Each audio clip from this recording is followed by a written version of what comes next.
Hello. I want to talk about the box set of the Beatles US albums, and specifically I'm going to do one about each disc. So I previously did one on the mono version of Meet the Beatles, which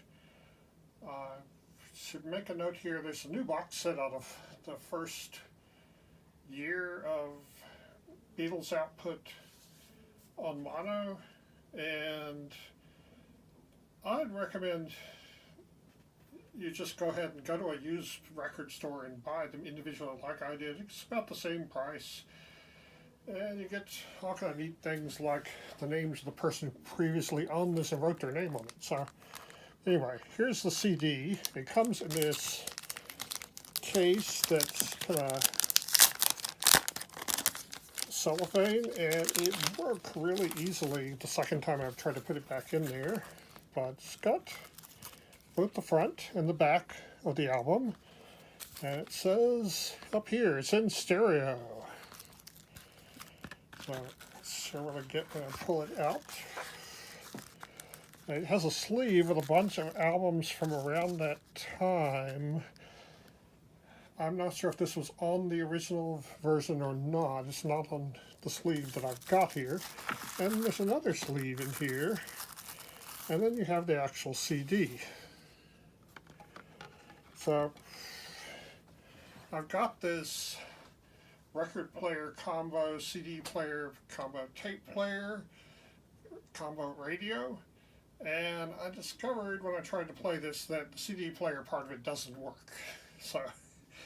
But I was able to play this in my car, and I previously downloaded this collection through Apple Music, and when I play these tracks on Apple Music, they give me the name of the track, the name of the album, the name of the artist on the screen of my car, so I can tell at a glance what this is I'm listening to. But when I put this in the CD player on the car, it just said track 1, track 2, track 3, with no indication about who this was or what the name of the track was or anything like that.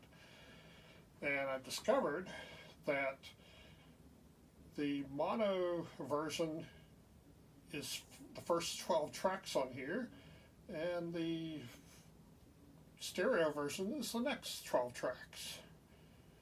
So the mono on my car did not sound as good as it did on my record player listening to an actual album, but the stereo version sounded pretty good. Sounded really good. It's especially good when you consider they only had a 2-track player to record this thing on.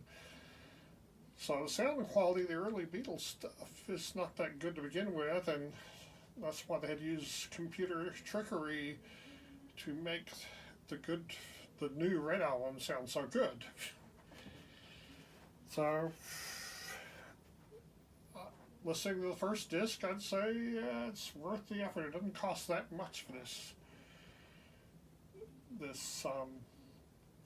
collection of the U.S.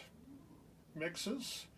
And I know when CDs were first invented, they remixed all the Beatles albums as a gimmick to try to sell them. And in 2009 they did it again, and since then they've done it for specific albums. And I have to say, my LP records of the later Beatles stuff sounded better than the CDs of that same stuff that I bought in the early 21st century, which would be the 80s mix.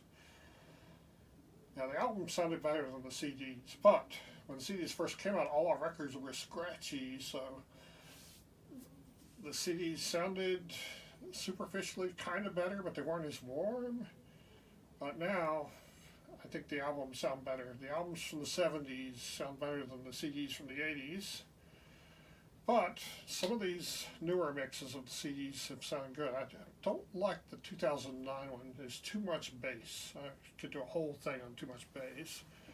But let's go through the tracks again, just in case you don't remember. So, it starts off with I wanna hold your hand, followed by I saw her standing there, and then this boy. Now, that one in particular, the 2-track recording hurt this song because they put all 3 of them in one speaker and the instruments in the other, and the new remix is much better.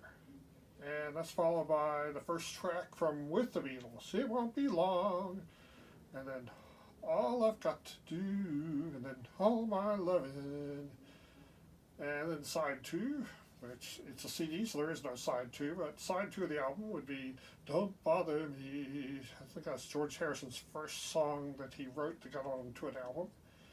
That's followed by Little Child, and then Till There Was You, and Hold Me Tight, Hold Me Tight, and finally, I wanna be your man, I wanna be your man, which was recorded by the Stones first, even though John and Paul wrote that. And the final track is Not a Second Time. So, yeah, so Meet the Beatles. The American CD mix. I think it's also available in album form. It's a lot more expensive if you buy it in LP form. And it's definitely available to download. Worth the money. Check it out.